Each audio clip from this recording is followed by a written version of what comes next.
সোমবার থেকে শ্রীমদ ভাগবত পুরাণ কথা শুরু হয়েছে চাঁচলের সিহিপুরে। সিহিপুর রাধা গোবিন্দ সেবাকুঞ্জ মন্দির নির্মাণ উপলক্ষে ওই উদ্যোগ নেওয়া হয়েছে। শ্রীমদ ভাগবত পুরাণ কথা পরিবেশন করছেন বৃন্দাবন থেকে আগত হিরণময় গোস্বামী মহারাজ। অনুষ্ঠান সূচির প্রারম্ভিক পর্বে অনুষ্ঠান মঞ্চের উদ্বোধন করা হয় মাঙ্গলিক প্রদীপ প্রজ্বলনের মধ্য দিয়ে।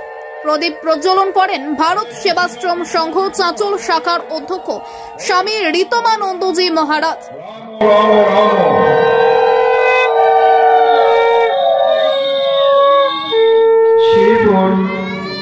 ভাগবত পাঠের এই পবিত্র মঞ্চের উদ্বোধনে আমি স্বামী ঋতমানন্দজি ভারত সেবাশ্রম সংঘের পক্ষ থেকে উপস্থিত হয়েছি। তৎসহ গণ্যমান্য ব্যক্তিবর্গ এখানে উপস্থিত হয়েছেন। পবিত্র সন্ধ্যায় আমরা জ্ঞানের যে প্রতীক, তাকে বলা হয় প্রদীপ, সেই জন্য প্রত্যেকটা মঞ্চেই আমরা প্রদীপ জ্বালিয়ে নিই। তাই জ্ঞান এখানে বিতরণ হবে, তারই নিদর্শন স্বরূপ আমরা জ্ঞানের প্রদীপ এখন জ্বালাবো। আপনারা সেটা দেখতে থাকবেন। ওম দৌ শান্তি, অন্তরিক্ষ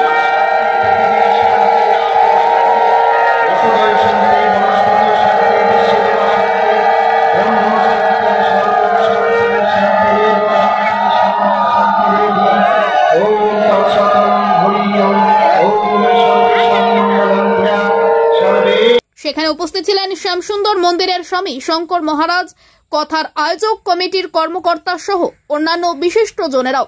দ্বিতীয় পর্বে মঞ্চে শুরু হয় শ্রীমদ ভাগবত পুরাণ কথা।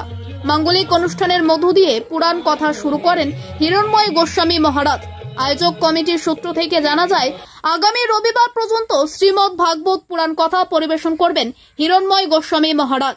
ব্যুরো রিপোর্ট, আমাদের চাঁচল। সঙ্গে থাকুন, দেখতে থাকুন আমাদের চাঁচল।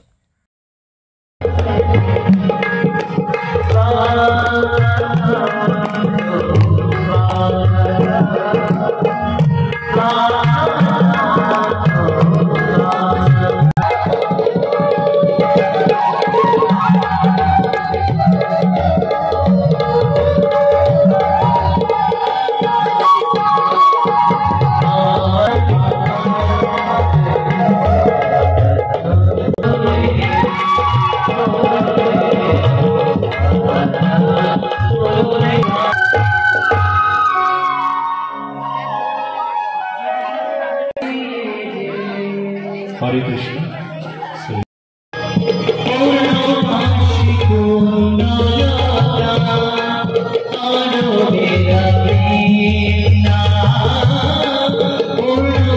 আমরা 7 দিন ধরে খুব সুন্দর কথা শুনবো।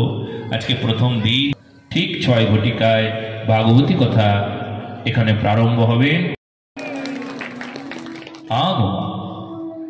তো সেই জন্য এই ভাগবত কথা আমাদের অনেক কিছু দিতে হবে।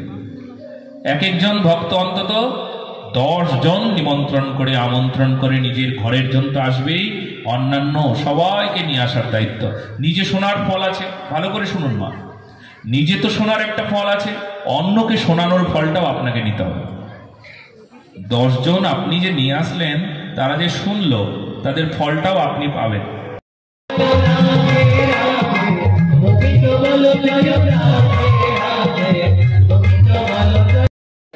শ্রীপুর গ্রামবাসী থেকে করছি, এবং যিনি যে আমাদের এখানে মহারাজ যিনি এসছেন তিনি হচ্ছেন হিরণময় গোস্বামী, বৃন্দাবন থেকে এসছেন। 7 দিন ভাগবত পাঠ হবে, এবং সমস্ত ভক্তবৃন্দদেরকে বলছি যারা আসেননি তারাও এখানে আসবেন, এবং যারা ছিলেন তারা আরও যেন বেশি বেশি করে লোককে বলে তিনিও যেন আসেন। এখানে আসতে গেলে আনন্দ অনুভব করবো, এবং আমরাও আনন্দ পাবো।